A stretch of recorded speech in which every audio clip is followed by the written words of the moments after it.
Assalamualaikum warahmatullahi wabarakatuh. Waalaikumsalam warahmatullahi wabarakatuh. Alhamdulillahilladzi anzala al-Qur'an wa khalaqal insana wa 'allamahul bayan. Ashhadu an la ilaha illallah wahdahu la syarika lah wa ashhadu anna Muhammadan 'abduhu wa rasuluhu la nabiyya ba'dah.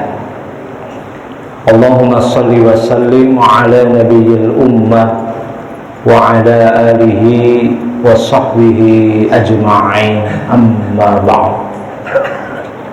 Qala Rasulullah sallallahu alaihi wasallam, man qama Ramadan imanan wa ihtisaban ghufira lahu ma taqaddama min dzambih.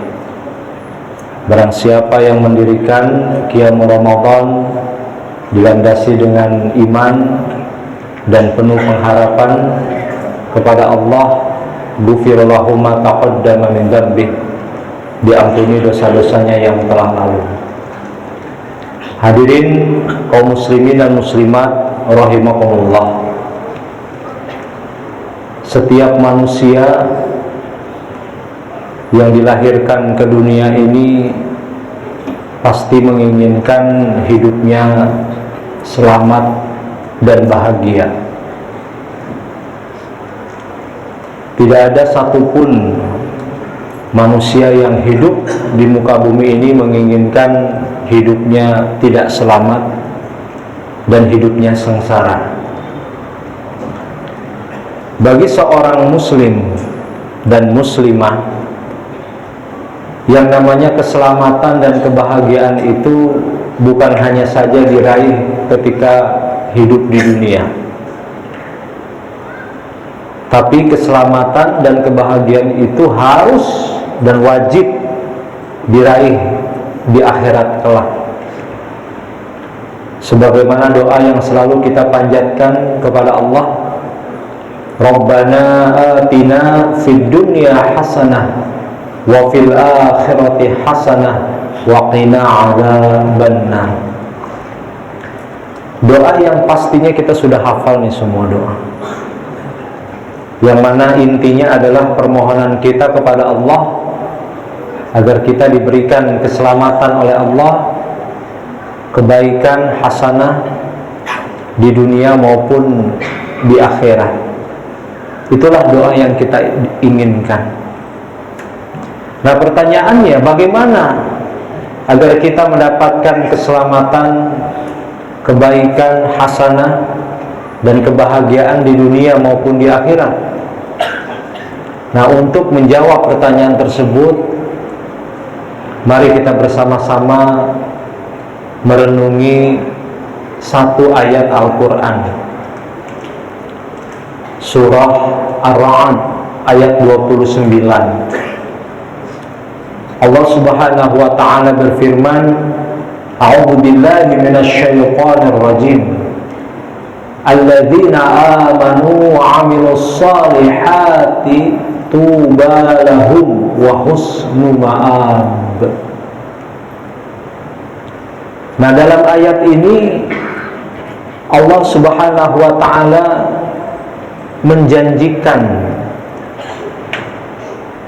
berupa kebahagiaan, berupa keselamatan dan tempat yang baik di sisi Allah ketika dia sudah meninggalkan dunia ini.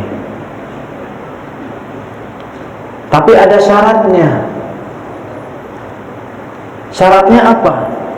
Agar kita mendapatkan tuba lahum, kebahagiaan, wa husnu ma'ab, dan tempat kembali kita tempat yang baik di sisi Allah.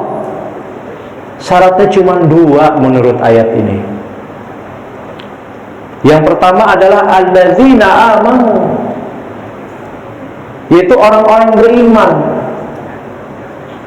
Nah, kita alhamdulillah sampai detik ini kita masih beriman. Tapi tentunya belum ada jaminan nanti kita mati dalam keadaan beriman. Apakah di sini ada yang bisa menjamin matinya dalam keadaan iman? Belum tentu. Karena iman itu butuh perjuangan. Iman itu harus diistiqomahi. Banyak orang yang awal-awalnya mengaku beriman, tapi di akhir hayatnya sudah tidak beriman lagi. Oleh karenanya Allah memperingati kita, wala tamutunna illa wa antum muslimun. Janganlah kalian mati kecuali dalam keadaan muslim, kecuali dalam keadaan berserah diri. Karena muslim itu adalah orangnya, agamanya Islam. Islam itu berasal dari kata aslama, artinya berserah diri. Berarti muslim adalah orang yang berserah diri hanya kepada Allah Subhanahu wa ta'ala. Nah, jadi iman itu harus kita jaga, harus kita pelihara. Sebagaimana Rasulullah SAW pernah ditanya oleh salah seorang sahabat, "Ya Rasulullah, quli fil Islam qawlan la as'alu anhu ahadan ghairaka." Wahai Rasulullah, katakan kepadaku sebuah perkataan yang nantinya aku tidak bertanya lagi kepada orang lain selain engkau ya Rasul. Mendapatkan pertanyaan tersebut, kemudian Rasulullah menjawab, "Qul amantu billah tsumma istaqim." Katakanlah aku beriman, kemudian setelah itu istiqomah. Nah, jadi kenapa Rasulullah menyuruh kita istiqomah setelah kita beriman? Kenapa? Iman itu bersifat fluktuatif, bisa bertambah, bisa menurun, bisa bertambah, bisa berkurang, bisa naik, bisa turun. Banyak orang yang di awal-awal dia berpuasa, tapi di pertengahan karena imannya udah nggak kuat, nggak puasa. Banyak orang yang di awal-awal semangat mendirikan sholat sunnah tarawih, qiyam Ramadan, tapi di pertengahan sampai akhir iman yang nggak dijaga, maka masjid ini, banyak masjid yang mengalami kemajuan, bukan mengalami kemunduran. Mengalami kemajuan itu artinya softnya semakin maju. Nah, beruntunglah kita semua yang sampai saat ini masih istiqomah menunaikan qiyam Ramadan.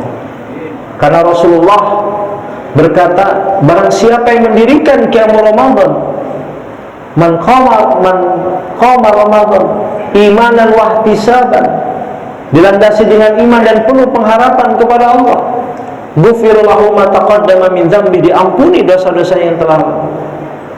Nah, inilah, jadi semoga kita istiqomah Bapak Ibu sekalian sampai nanti akhir dari qiyam Ramadan nanti, sampai di ujung. Karena bisa jadi tahun yang akan datang belum tentu kita masih bisa bertemu di bulan suci Ramadan lagi. Bisa jadi Ramadan tahun ini adalah Ramadan terakhir kita. Oleh karena mari kita bersama-sama fokus total, jangan sampai konsentrasi ibadah kita buyar karena fokus untuk persiapan lebaran, belanja ini itu dan sebagainya, sehingga ya kewajiban kita dan sunnahnya Rasulullah yang mestinya kita tunaikan di bulan suci Ramadan ini dilupakan begitu saja. Nauzubillah. Nah, jadi iman adalah syarat agar kita mendapatkan keselamatan di dunia dan di akhirat. Nah, kemudian yang kedua, wa amilus sholihat, amal soleh. Jadi iman aja nggak cukup. Iman itu nggak hanya cukup bicara keyakinan, tapi juga amalan.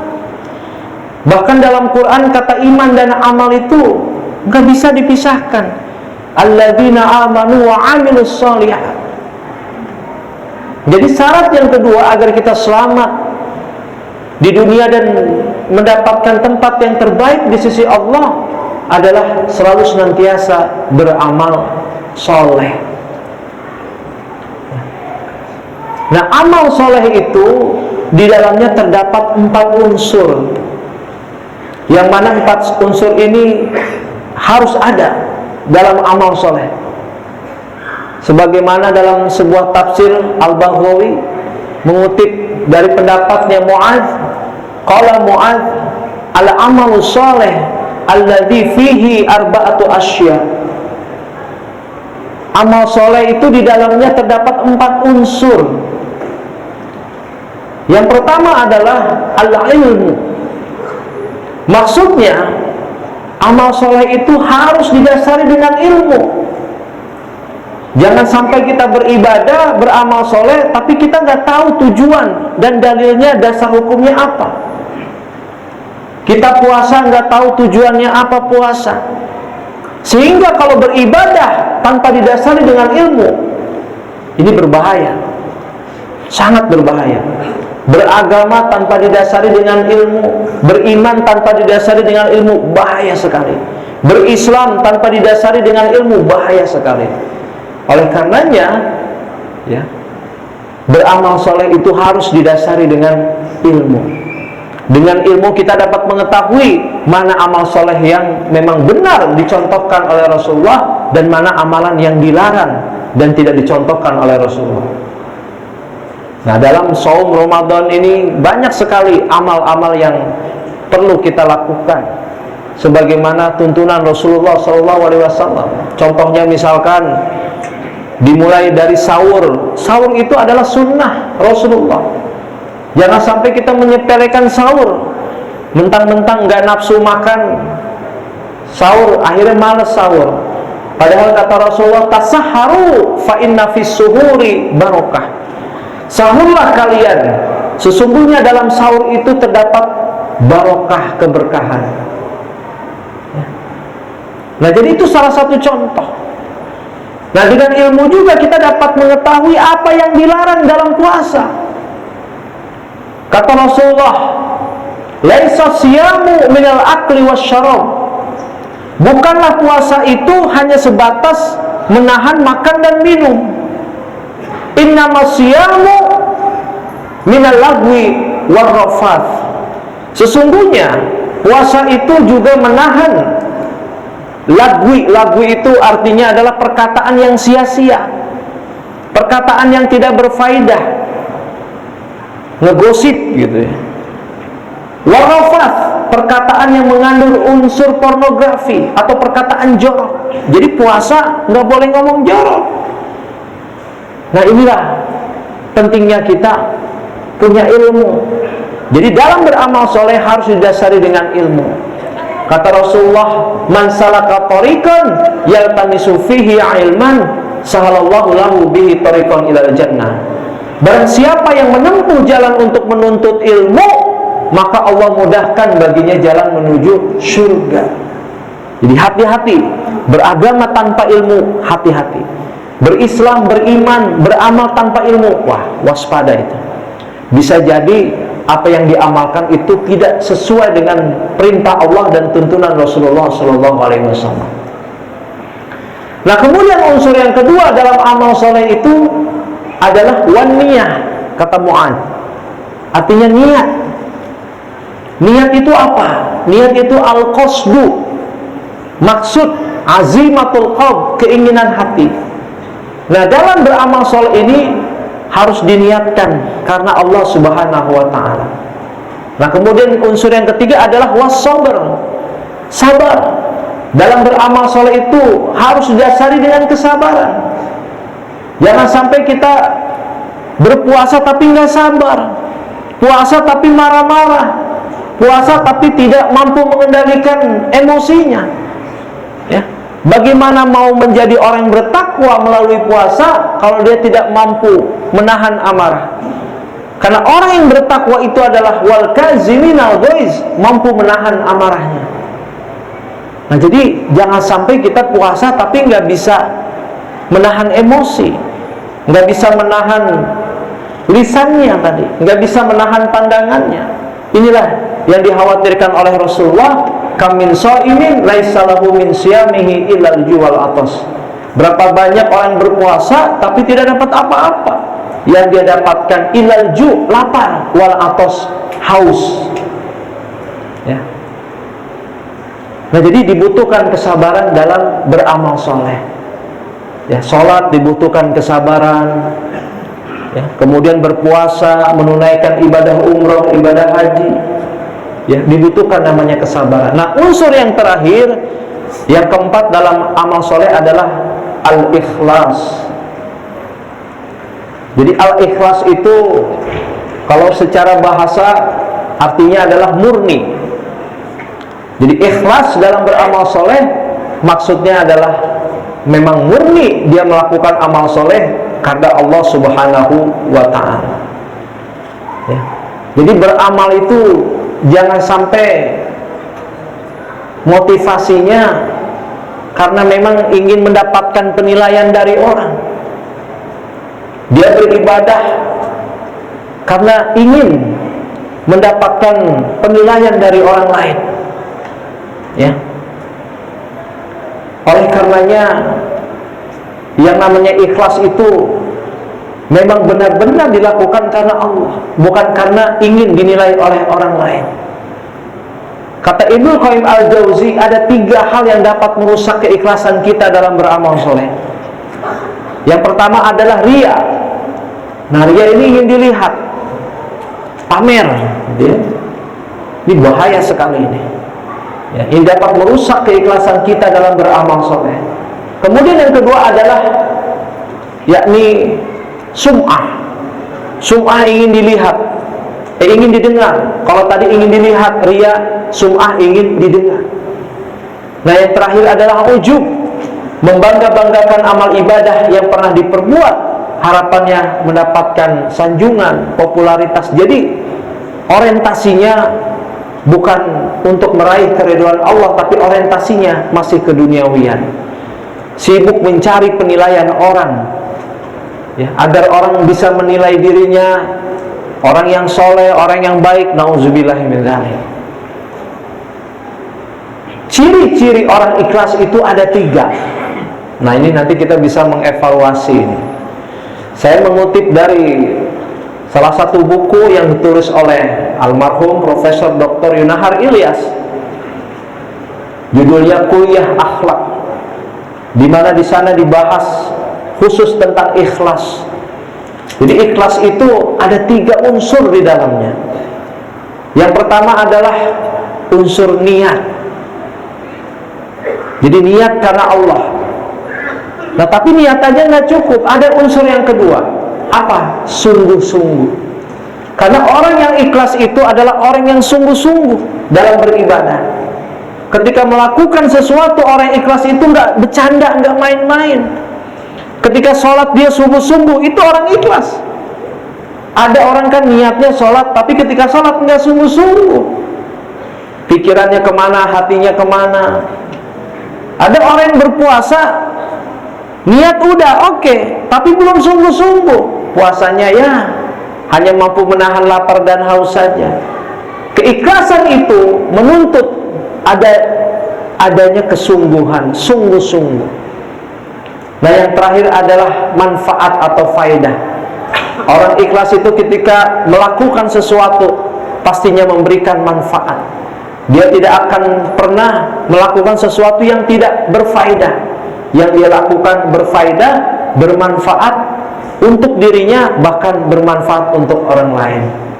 Nah, bagaimana puasa yang ikhlas itu? Yang pertama, yakni puasa yang memang kita niat karena Allah. Yang kedua, puasanya sungguh-sungguh, nggak hanya mampu menahan lapar haus, tapi juga mampu menahan ucapannya, mampu menahan emosinya, mampu menahan penglihatannya. Ya, pokoknya semua ditahan. Sungguh-sungguh, ibadahnya juga sungguh-sungguh ketika di bulan suci Ramadan. Nah, yang terakhir, faedah manfaat. Apa yang dilakukan atau puasa yang dilakukan ini bermanfaat buat dirinya, membentuk dirinya menjadi hamba-hamba Allah yang bertakwa. Nah, inilah hadirin kaum muslimin dan muslimat rahimakumullah. Mudah-mudahan kita selalu senantiasa istiqomah dalam iman dan dalam beramal soleh, dan kita tentunya mendapatkan keselamatan hasanah fi dunya wa hasanah fil akhirah. Nasrun minallah wa fathun qarib. Wassalamualaikum warahmatullahi wabarakatuh. Waalaikumsalam.